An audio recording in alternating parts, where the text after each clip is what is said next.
Hello, Stuart Bray here with the first video in the series looking at how I made the buttonized character makeup that was based on the characters from Coraline. This was a makeup I did for fun, and what I want to do with this first video is concentrate on how the cores were made. Now the cores are the things that we actually sculpt onto. I mean, if you look here, I've got a full-size life cast of the model Paul, which is great. It means I've got all the information on his head here in the cast. But in this particular makeup, I only need the area around the face. I don't need the shoulders and everything. So I don't want to sculpt on this huge big cast. And when you take a section of a bigger cast to make something to work on, it's often known as a core because it's the basic shape that you're going to work on top of. It's going to be the basis of everything that you sculpt and everything. So without further ado, let's go and take a look at how these two different cores were made. The first thing I'm going to do is stick the head in a bucket of water to make sure it's completely saturated for about 10 minutes. Now what I'm going to do is I'm going to take an alginate mould off this plaster face. So I measure out some alginate and the water that's needed to mix it up. It's usually about the same volume of water to alginate.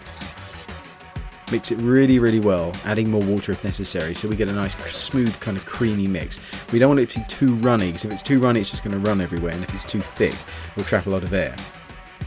Spend a bit of time chasing the alginate up so that it's a nice even thickness, because there's a tendency for it to run away from the high points, so you're going to need to kind of bring it back up to the top until it starts to set up. Just before it sets, you can use a little bit of water to help polish and smooth the surface. Now the alginate's set, and before I go any further, what I'm going to do is just hold the middle area down, and then I'm just going to gently release the alginate from around the sides. This way, later on, I know that I'll be able to take my cast off easily without ripping the alginate, which can tear easily. And the reason this is coming away so easily is because I made sure the plaster was wet before we started, and that's why we sewed the head. Then we go in with the plaster bandage. I tend to roll out a long length from a roll and then fold it on itself a couple of times so that it's 4 layers thick. Once the bandage is set hard, I left it for about 10-15 minutes, you can pop the alginate and plaster off as one. Sometimes the bandage comes away from the alginate, and if that happens you just have to make sure when you peel your alginate away that it sits correctly in the jacket.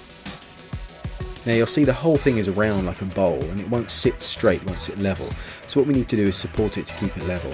To do this I'm using some lumps of clay either side, and then add some plaster bandage to make sure it stays that way. Next we mix up some plaster. Measure out the water you need and add the plaster.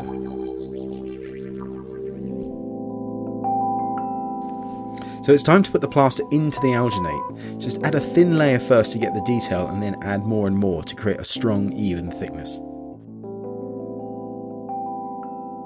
As it sets up, you can start to build up the higher areas. Don't try and defy gravity yet. Do the right thing at the right time. Wait till the plaster is thick enough to do this. And as the plaster changes state, gradually going from a liquid into a solid, you can control it much more easily. Before this plaster fully sets, I mix up another batch of plaster with some scrim fabric to reinforce it. I want it to be a nice strong core so I can use it more than once. Now I pre-soak this scrim in water so that it doesn't take any of the moisture out of the fresh plaster I'm about to use. First I put a thin layer of this new plaster inside the mould, and then add the scrim inside, dunking the scrim into the plaster. I start with the centre and then overlap the sides to make sure that these edges are kept really strong. So you cover the whole surface, ensuring to overlap as you go, so there are no gaps in the scrim. Now it's time to roll the overlapped edges over and fold them into the edge, so there's some really strong ridge running around the whole outside edge of the mould.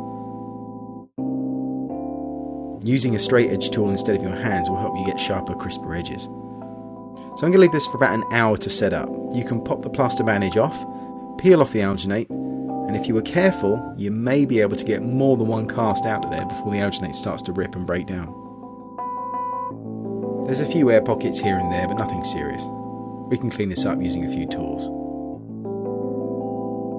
And here we have it, our cleaned up core to start sculpting on. Okay, so we need to clay out the head and flare out the sides, and I'm going to use some water-based potter's clay to do this.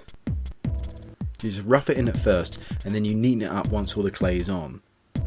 Now I'm using my hands and just a wooden tongue depressor or a waxing spatula to smooth it out, but if you've got tools obviously that makes it a lot easier. You can see from the back how thick the clay is to flare this out satisfactorily. But I don't want this to come off. Although I've soaked the plaster, it could dry if I left it for a long time. So I'm going to support this with some plaster bandage to make sure that it doesn't fall away.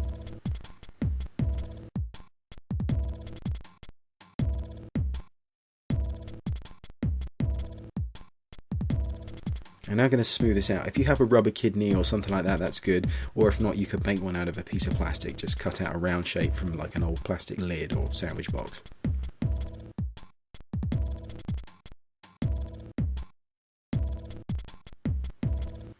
Okay, now it's time to measure out the silicone to make the mould of this shape. I'm using Mould Life's life-casting silicone called Lifeform. I'm using it, happen to have it in the shop, so it's easier for me to just use this. You can use pretty much any silicone, but I like this stuff because it's nice and quick, so I'm going to use this. I measure out 200 grams of part A and 200 grams of part B, and you can see they're different colours, so it's easy to tell which is which. Make sure you mix it really well. Now this stuff is quite safe to use on skin, it's used for life casting after all, but I still wear gloves for ease. If the phone rings or something like that, I can just take my gloves off and my hands are nice and clean. With the silicone, make sure you get all the detail by smearing a small amount very firmly over the surface, making sure not to trap any air bubbles as you go. Cover the whole surface with an even layer. It doesn't need to be thick because we can always build up layers, it will stick to itself.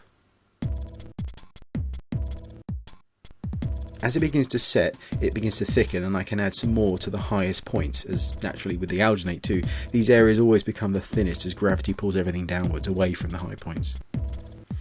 Smooth it out as best as you can, then leave it to set for about 10 minutes. I'm then going to add a second coat, using the same amount.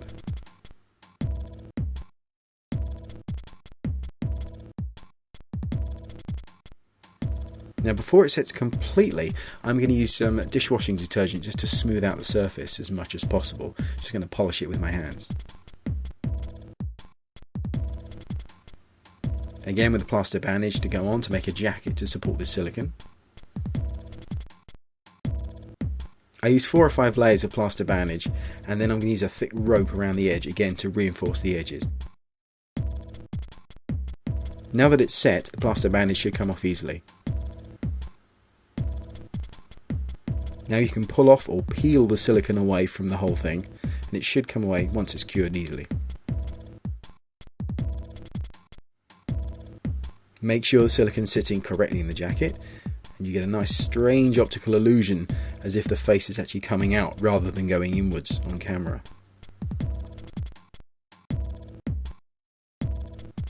You can clean out any residual clay or mess using a damp sponge and clean up your plaster head too, don't forget that. Take the clay off and the bandage, you're going to need this later. This is our finished mould ready for the next stage. Okay, so we place our flared out mould onto an old plastic sandwich box because this makes it sit at a nice angle. If not, you could do like we did before, just kind of jack it up using plaster bandage. The first thing I'm going to need to do is measure out the epoxy resin, which will act as a first layer to catch all the detail. The resin itself is a thick grey liquid and the catalyst or hardener to make it go off is a clear liquid. Measure out the amount you need. I'm going to start with 100 grams. It looks like it should be enough for a first coat. It's also a nice easy number to remember. And this is 100 parts resin to 11 parts hardener by weight. So I'm just going to measure out 11 grams of hardener. And when you're mixing, make sure you mix very, very well. Get right to the bottom edges of the cup. Paint in the resin, make sure you get the whole inside surface. Go right up to the edges.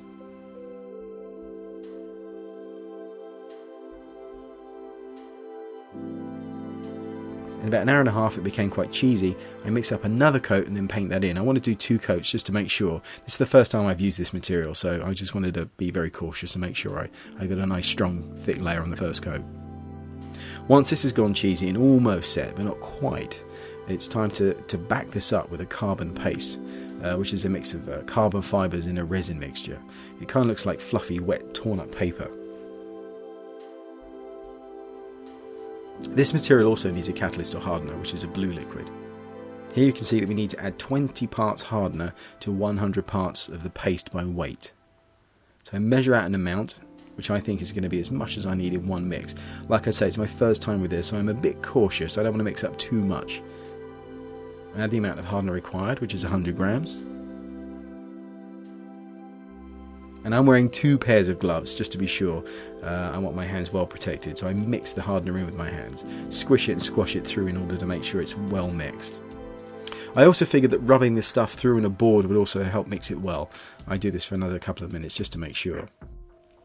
Push the paste into a thin layer everywhere to make sure you get a nice contact with the whole surface area. You don't want to trap any air bubbles between the fibre paste and the resin gel coat.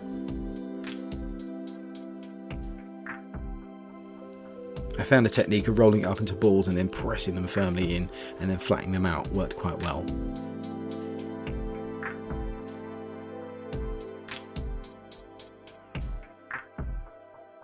I used a little bit of acetone on a brush just to tap the surface down and flatten out any fibres which were standing up. Once this is finished, I leave it overnight to harden up properly. The next morning, remove the bandage jacket and carefully peel the silicone away, and out pops our modified core. This silicone mold can be used again and again, unlike the alginate, which tends to dry and shrink and break apart pretty quickly. So pop the silicone back into its plaster jacket and keep it somewhere safe. I used an old saw just to trim off the excess areas I didn't need. If you find the teeth clogged with the fibres, just use a wire brush to clean them out. If I was going to make this core again, I would make the edges neater at the start so there was no cutting required. It does cut okay with a saw, but it's just easier to actually make it right the first time. I've learned a lesson here. A surf film also does a great job of softening off those hard points and edges. I also thought it might be a good idea to fit a handle in the back now, so that when it comes to pulling the mould apart later, it'll be easier to do. And there we have it, 2 cores made for the project. In part 2, we'll look at how the sculpt was done on top of these cores and how to transfer the sculpt from one core to the other. If you have any questions, please feel free to get in touch through my site, leave a comment or email me direct. My email address is mail@learnprostheticmakeup.com. Thanks for watching.